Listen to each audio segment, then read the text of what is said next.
৭৭তম স্বাধীনতা দিবস উপলক্ষে সংবাদ শিরোনাম পত্রিকা আয়োজিত বর্ণময় নৃত্য উৎসব। স্থান কোন্নগর রবীন্দ্র ভবন। 11ই আগস্ট 2024 বিকেল 3টে। সবারই করি আহ্বান। পরিচালনায় সংবাদ শিরোনাম পত্রিকা। বালি বোঝাই ট্রাক্টর আটক করল সদাইপুর থানার পুলিশ। আবারও অবৈধ বালি বোঝাই ট্রাক্টর আটক করল বীরভূমের সদাইপুর থানার পুলিশ।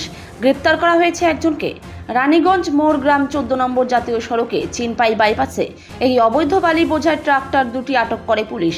একজন চালক ধরা পড়লেও অপর ট্রাক্টর চালক পলাতক।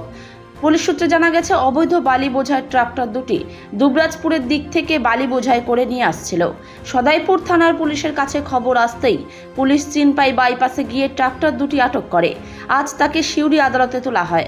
প্রসঙ্গত, এর আগেও সদাইপুর থানার পুলিশ অবৈধ বালি বোঝাই প্রচুর ট্রাক্টর, ট্রাক ও ডাম্পার আটক করেছে। গ্রেপ্তার করেছে বহু চালককে।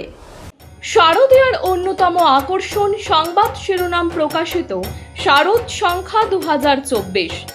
শারদীয়া 1431 দুর্গাপুজো উপলক্ষে সংবাদ শিরোনাম পত্রিকা আগামী 15ই আশ্বিন 1431 ইংরাজি 2রা অক্টোবর 2024 অর্থাৎ মহালয়ার পূর্ণ লগ্নে শারদ সংখ্যা প্রকাশ করতে চলেছে।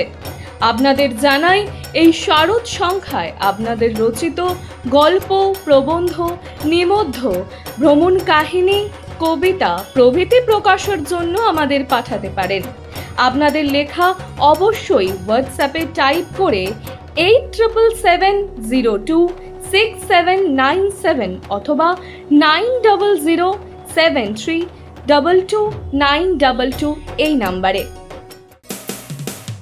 মানুষের পাশে, মানুষের সাথে আমরা আছি এই বাংলাতে। আপনারা দেখছেন সংবাদ শিরোনাম।